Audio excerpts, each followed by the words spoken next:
وعلیکم السلام آغا جان، میں شاہ زیب بات کر رہا ہوں پاکستان سے۔ جی جناب۔ سر میرا سوال یہ ہے کہ نیچر اسرار میں جو خطبہ تہتنجی ہے، معرفت الحجاب ہے، جس میں مولا نے کہا ہے کہ میں ہی خالق ہوں، میں زمین و آسمان کا بنانے والا ہوں، آقا اس کے بارے میں کیا صحیح عقیدہ ہونا یہ چاہیے؟ سب غلات کا ہے حالانکہ بھائی، غلات، یہ سب ملائن غلات کا، غلات کے احادیث ہیں۔ اچھا، ہم مولا کی فرمودات کے نہیں نہیں اوپر نہیں، عقیدہ نہیں رکھ سکتے؟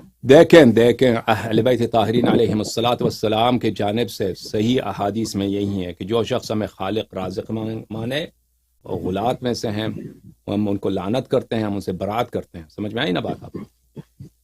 ٹھیک ہے آقا ایسے جان، اس کے ساتھ ایسے ساتھ جو تشدد، ایسے کچھ احادیث ہیں جو وہ پرانے زمانے میں غلات ہوتے تھے، وہ غلات احادیث وضع کرتے تھے، اور ان کے کچھ احادیث ہمارے کتب میں، یعنی صحیح کتب میں نہیں ہیں، غیر معروف کتب، غیر مشہور کتب میں داخل ہو گئی ہیں۔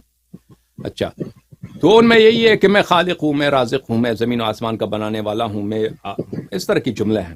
تو یہ سب غالیوں کے ہیں۔ اہل بیت طاہرین علیہم الصلاۃ والسلام کے صحیح احادیث میں یہی ہے کہ ہم خالق نہیں ہیں، مخلوق ہیں، اور خالق اللہ تعالی ہے، اور رزق ہمارے ہاتھ میں نہیں ہے، خلق بھی ہمارے ہاتھ میں نہیں ہے۔ سمجھ میں آ رہی بات اور آپ کو؟ تو اس کو جی آقا جان اس کے صریح ساتھ انداز ساتھ میں نفس کیا یہ ہمیں اللہ نے ہمیں یہ عہدہ نہیں دیا کہ ہم خلق کریں اور رزق دیں۔ جی آقا جان، ظہور اور ولادت کے بارے میں جو اکثر بر صغیر میں جھگڑا رہتا ہے کہ وہ حضرت محسن بیوقوف علیہ ہیں بھائی، السلام پہلو میں تھے، صحیح یہ عقیدہ کیا ہے؟ نہیں ولادت ہوتی ہے، ظہور ہوتا ہے؟ نہیں لفظ ولادت یعنی دنیا میں پیدائش، یعنی عربی زبان میں یہ تو احادیث میں بہت ہیں کہ خود ائمہ طاہرین علیہ السلام نے فرمایا کہ رسول پاک صلی اللہ علیہ وسلم کی ولادت ہوئی، امام حسن علیہ السلام کی ولادت ہوئی، امیر المؤمنین علیہ السلام کی ولادت ہوئی۔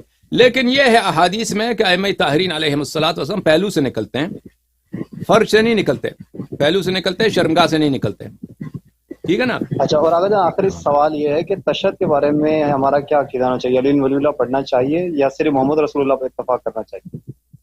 دیکھیں میں آپ کی خدمت میں کیا عرض کروں اس مسئلے پہ کہ اگر ہم کلام اہل بیت علیہم الصلاۃ والسلام مانتے ہیں تو کبھی ہم اس کے متعلق تفصیل سے بات کریں گے، لیکن بالاجمال اتنی بات میں آپ سے کہہ دوں کہ اگر کوئی شخص تشہد میں یہ پڑھتا ہے الحمد اشہد ان لا الہ الا اللہ واشہد ان محمد الرسول اللہ صلی اللہ علیہ وآلہ وسلم اللہم صلی علی محمد وعلی محمد، یہ مقدار اس کی نماز کی صحت کے لیے کافی ہے، اس سے زیادہ واجب نہیں ہے، اس سے زیادہ واجب، یہ صحیح احادیث میں یہی ہے، اور کوئی صحیح حدیث نہیں ہے کہ آپ تشہد میں جو ہے شہادت ثالثہ پڑھنا واجب ہے۔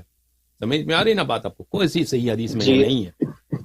اب آقا مولوی جان لوگ بہت یہ بہت جو شکریہ۔ اجازت جی دیں، یہ جو ذاکر لوگ جی ہیں جی یہ بیوقوف ہیں، یہ جہالت کی وجہ سے انہوں نے اپنا دین اور بنایا ہوا ہے، وہ لے کے آتے ہیں شہادت تشہد کی صیغوں میں یہی ہے۔ کتاب فقہ الرضا، صرف کتاب فقہ الرضا میں یہ ہے کہ اس میں شہادت ثالثہ تشہد میں ہے، اور صحیفہ تشہد میں کاملہ کے ہاں، بارے میں جو ہے؟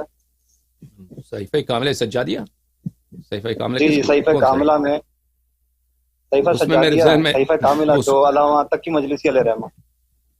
صحیفہ کاملہ میں سجادیہ میں اس میں ہے، مجھے نہیں معلوم اس کا، میں نے جو دیکھا ہے صرف اور صرف کتاب فقہ الرضا میں دیکھا ہے کہ اس میں شہادت ثالثہ ہے، لیکن وہ کوئی معتبر کتاب نہیں ہے، وہ غیر معتبر کتاب ہے لیکن یہ حرام نہیں ہے کہ کوئی شخص کہنا چاہے شہادت ثالثہ، یہ حرام نہیں ہے، آپ کہہ دیں اشہد ان علی ولی اللہ، اشہد ان فاطمہ الزہرا سیدۃ النساء العالمین، یہ سب کہہ دیں، یہ اچھی باتیں ہیں، اللہ کا ذکر ہے، ٹھیک ہے نا، اس کا کہنا حرام نہیں بہت ہے، بہت شکریہ۔ آپ سجدے میں کہہ دیں، آپ رکوع میں کہہ دیں، لیکن یہ نہیں ہے کہ تشہد کے صیغے کا یہ جزو ہے، جو ہمارے پاس جو احادیث ہیں یہ وہی ہے بھائی، اگر کسی اور کا دین کچھ اور ہے وہ اپنے دین کا ذمہ دار خود ہے۔